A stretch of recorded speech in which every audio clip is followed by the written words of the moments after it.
Final Destination 5, or Final Destination as it was almost called, We Dodged a Bullet, or would that have been kind of awesome, was never meant to exist because it followed The Final Destination, which was meant to be the Final Destination. But you could say the movie cheated death, not thanks to a vision or premonition, but money. The movie crushed it at the box office, so just 2 years later, it returned with a new installment. And this one came with some exciting news. After Tony Todd's appearance in 1 and 2 as the coroner, some theorize as the physical incarnation of death itself, he only returned as a voice for 3, as the devil and subway announcer, and he skipped 4 altogether. In 5, he would make his grand return. But how grand a return was it? There's only one way to find out. By watching it and making up our own minds? No, don't be ridiculous. By watching it and feeding it to the ranking algorithm. My mission with this channel is simple. Rank every movie ever made, one at a time. I do this using a scientific approach. I recap the movie, and as I go, the rankometer will appear to add or subtract points whenever the movie does something good or bad. So by the end, we'll have a precise score to see how this movie ranks against all the rest. Now, after cheating death once before, it is time for Final Destination to face the ranking algorithm. And no amount of money will get you out of this one. You hear that, Final Destination producers? Don't even think about sending me a bunch of money to hack the algorithm. And anyway, if you were gonna do that, now would be your last chance. Like right now, because we're about to start. Don't send that money, and we're starting now. The employees of Prestage Paper already know today is a special day, though soon they'll learn it's not for the reason they think. It's not because today is their corporate retreat, or because today Sam's girlfriend Molly is breaking up with him. No, it's because today they will find themselves on a list. Death's list. It happens at the bridge.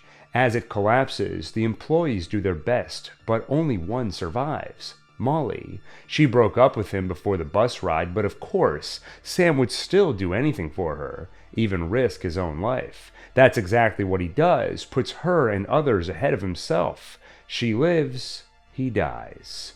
Until suddenly he's back on the bus, a premonition that gives him only seconds to act. Sam warns the others and gets off the bus with any who'll follow. The bridge collapses and a lucky, well, seemingly lucky, few walk away with their lives. This is a solid start. Past Final Destination movies seriously struggled in the character department. They were often bland or generic, but this movie actually takes some time to establish them and their relationships. It even gives them genuine personal struggles other than trying to stay alive, which makes them feel a little more real. The main character, Sam Lawton, is a paper salesman by day. By night, he embraces his real passion as a chef at Le Café Miro 81, a restaurant whose sign killed Carter at the end of the original Final Destination. Sam's problem? His dream is to go full-time at the restaurant, and the offer has been made, but it would mean going to Paris for an apprenticeship for 6 to 12 months, and he can't stomach the idea of leaving Molly behind. Then there's Peter. Wow, they got Tom Cruise for this movie? No, that's Miles Fisher. But in 2001, gossip columnist Liz Smith, known as the Great Dame of Dish, did call him the next Tom Cruise.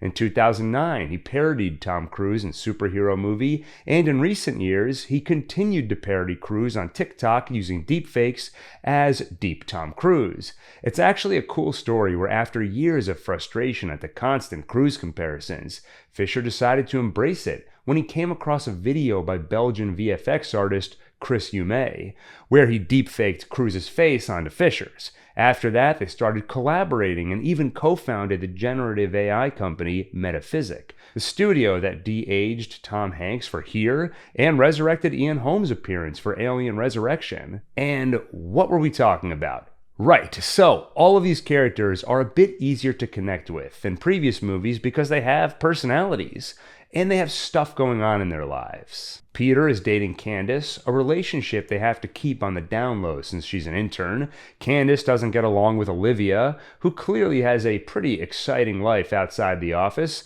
There's Nathan, the plant supervisor, who has a hard time managing a bunch of people older than him, especially Roy. There's also Isaac, the resident jackass, and Dennis, the pig-headed boss.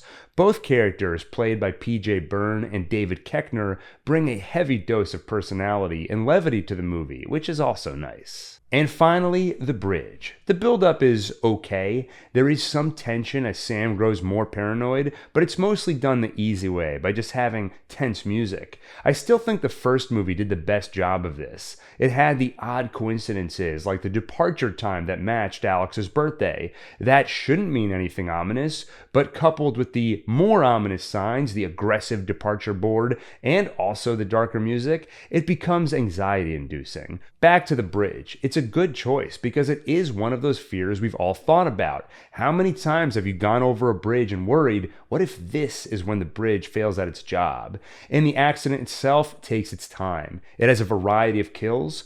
Car falls on person, person falls on boat, death by rod before going splat on the foundation, melted in oil, and Sam himself cut in half. And maybe most important, unlike every Final Destination before this, there's a genuine fight for survival. Because the accident is drawn out, characters can run, climb, and jump. They can try. You could say it's all pointless because in the end it's just a vision, but it also acts as an opportunity for us to get to know these characters. We see that Sam acts heroically, first saving Molly, then trying to help Olivia, and even from a life or death standpoint, it ends up paying off because Sam does save Molly. She survives the accident, so she isn't on death's list. It's a solid start. Now, when someone announces that a bridge will collapse before it happens, it looks suspicious. So now Sam finds himself on the radar of FBI agent Jim Block.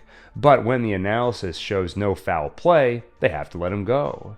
At the funeral, Sam and Peter bump into a strange man who offers some unsolicited advice. Death doesn't like to be cheated.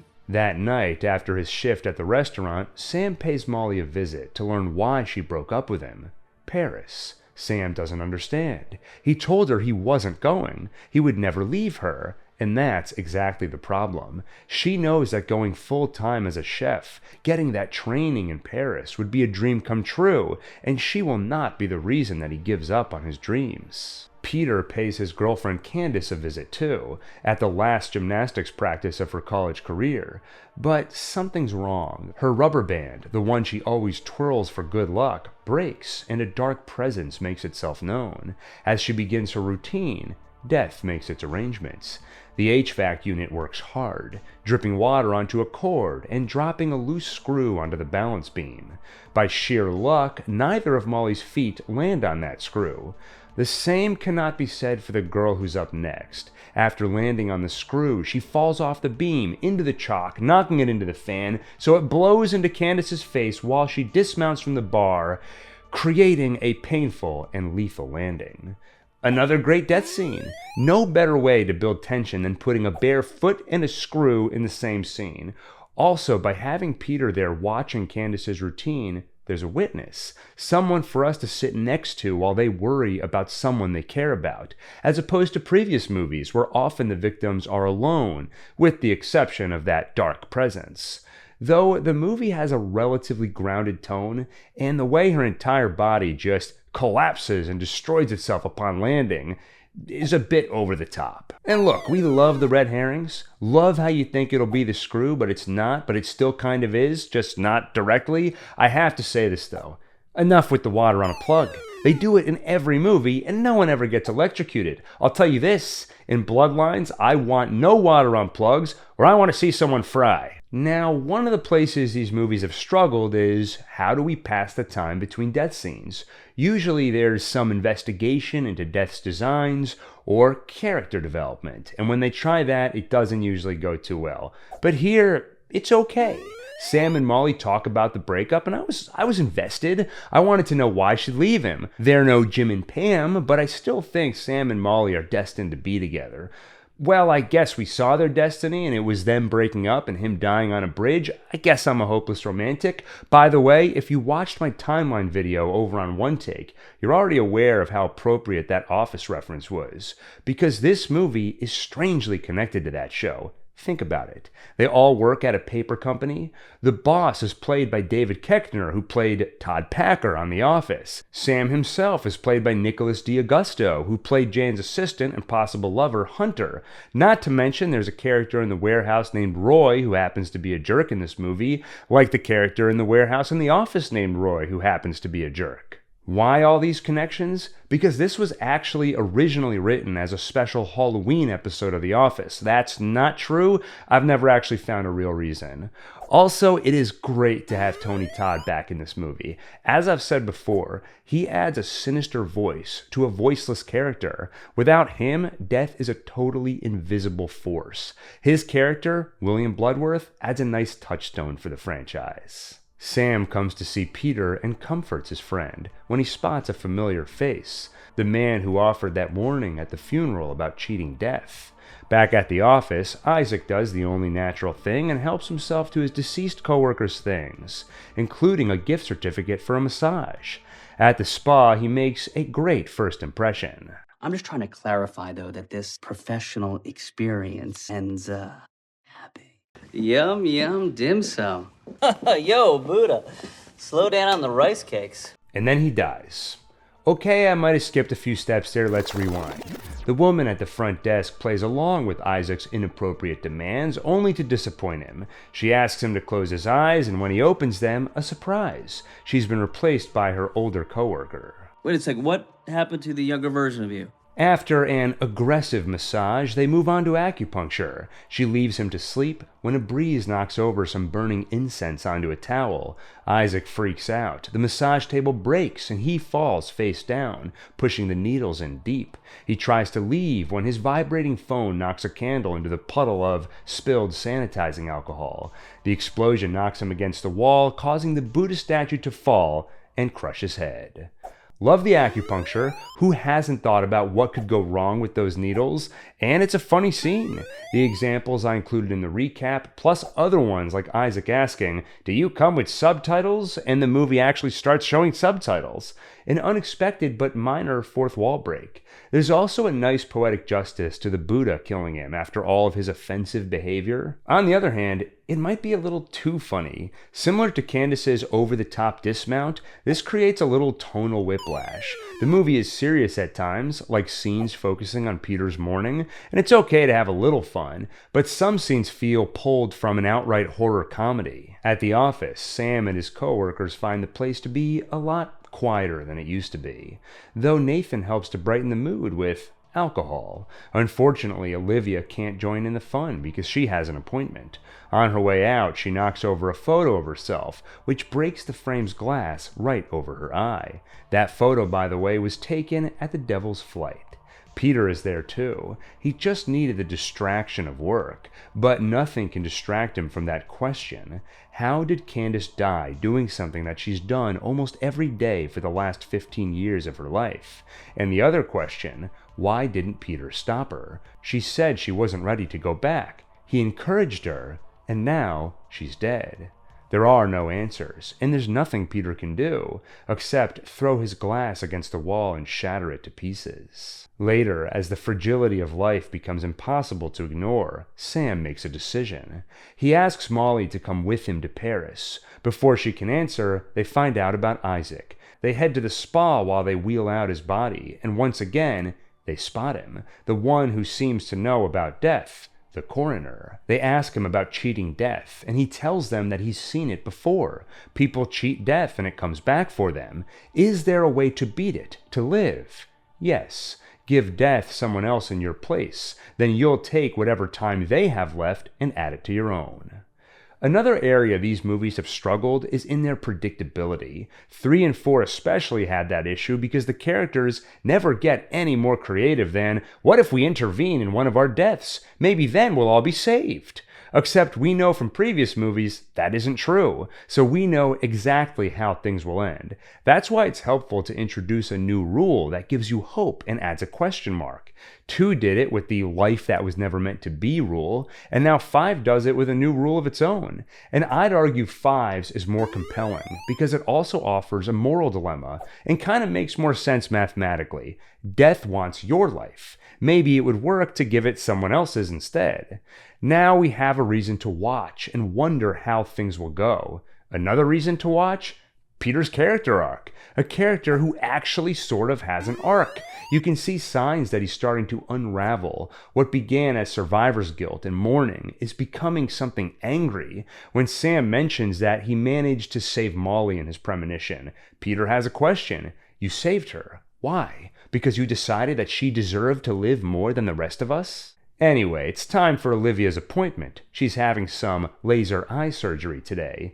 The eye doctor locks her in place under the laser, which doesn't help with the nerves. That's where the teddy bear comes in. She squeezes it tight. So tight, she pops out one of its eyes, and it doesn't help that the doctor leaves the room. Just outside, a cup left on the water cooler topples, spilling its contents onto the socket, which just so happens to share a circuit with the laser eye machine. It malfunctions, turning up the intensity. Olivia reaches for the emergency stop, but only manages to knock the remote onto the ground, landing it right on the big red button. The laser fires. Her right eye is burned. Her hand too when she raises it to try and stop it. Finally, she escapes the machine just as Sam and Molly arrive to check on her after finding out they're on death's list. She screams for help and slips on the teddy bear's eye, flinging her out the window. When she lands, her other eye pops out of its socket and is crushed under the wheel of oncoming traffic. Another good death scene. Fun foreshadowing with the broken frame on her eye earlier, and the eye popping out of the teddy bear, which actually plays a role in her ultimate demise. It's also another one of those deaths that automatically makes you squeamish, because it targets the eye. And as Freud said, a study of dreams, fantasies, and myths has taught us that a morbid anxiety connected with the eyes and with going blind is often enough a substitute for the dread of castration. And how cool was it that after she lands and her other eye pops out of her skull, you see the pupil dilate? On the other hand, enough with the water on a wall socket or a wire. It feels lazy because it lets you do whatever you want. We need the machine's intensity to go up, but instead of Rube Goldberging your way there, water leaks on a socket and whatever electrical thing you need to happen, happens. After a long night, Molly finds Sam in the living room deep in thought. He's realized something about death. It's killing them all in the order they died in their premonition, which means after Olivia would be Nathan. But when death comes for him at the factory, he's in the midst of an altercation with a misbehaving employee, Roy. When Nathan notices a hook about to fall and Roy won't let go, he gives him a little push, inadvertently putting Roy in its way rather than himself. By the time Molly and Sam arrive, Roy is already dead with that hook through his skull. It wasn't on purpose, but Nathan has just escaped death by stealing Roy's remaining days. Also, Dennis shows up, a wrench falls on a belt sander and launches into his brain. This is a disappointing sequence. It has a feeling of convenience to it. How often have these death scenes involved a physical altercation with another person, where a slight movement in one direction or the other will determine who dies, you or them? Just this one, a few scenes after the characters learn they can win more life by killing someone else. It feels oddly convenient, and it sidesteps the moral dilemma. Would you kill to save yourself? Much easier to answer when someone's about to kill you, even if it's not on purpose and you're just acting instinctively. And Dennis's death, while funny in how sudden it is, and the context that it happens while they're asking Sam who's next. Who is it, Sam? Who's what? Dennis! Who's Dennis? No shit! As funny as that is, it also highlights that while this movie has improved on its predecessors by developing the characters to some extent, it's really only done a little, and only for a couple of the characters, mainly Sam and Peter. Their deaths were at the end of the premonition, so we know they won't be in the crosshairs until the end. It would have been nice if some of the other victims were a little fleshed out too, so we cared a little more when they died. As it stands, they're largely played for laughs. Of course, Dennis and Isaac, but even the less cartoonish characters like Candace. The scene was more serious until that absurd landing with the over-the-top gore we already talked about. In terms of pacing though, this movie does a good job here. Sam realizes they're all dying in order, but the movie doesn't dwell on it because it doesn't need to. This is the 5th time in the franchise that fact has been established.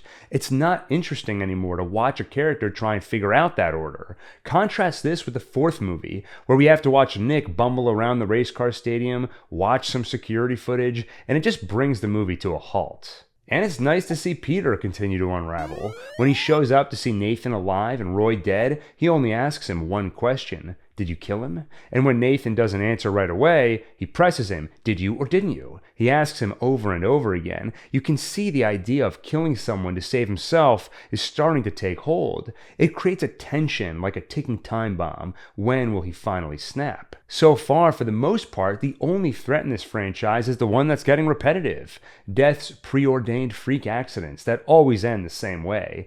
Peter's trajectory adds something new and unpredictable. Final Destination 3 attempted this to some extent with Ian McKinley, but that was done pretty much over the course of one scene, versus Peter's transformation that takes its time and feels more earned.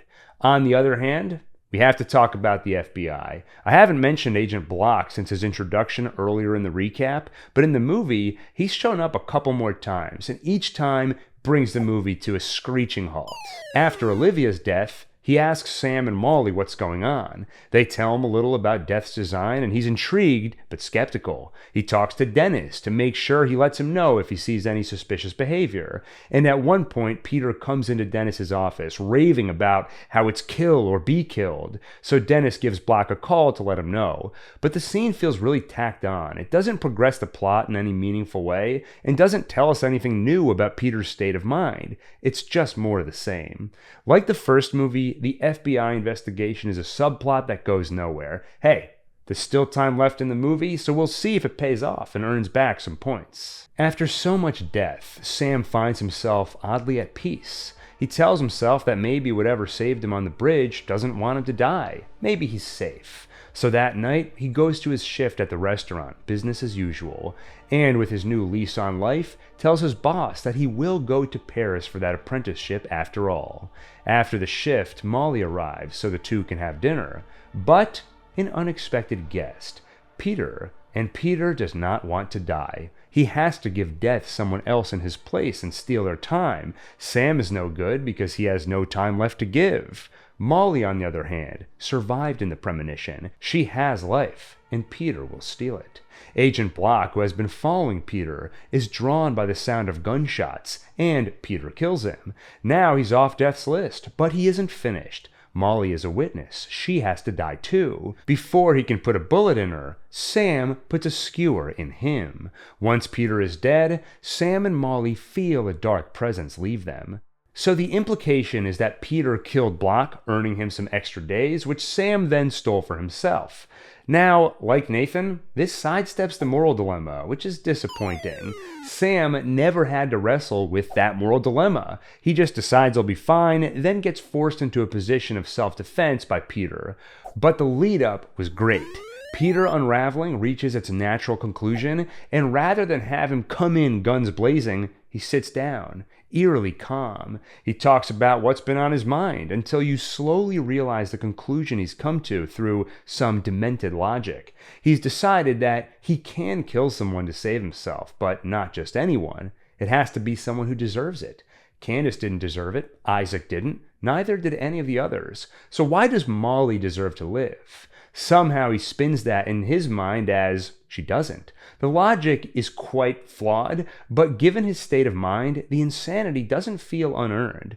The best part, though, is the fact that it's drawn out, so we can feel the tension, because that tension is way more engaging than whatever will follow. The fist fight is fine, but this isn't an action movie, so that build-up and dread, that's the real draw. Oh, and we get the conclusion to the FBI subplot.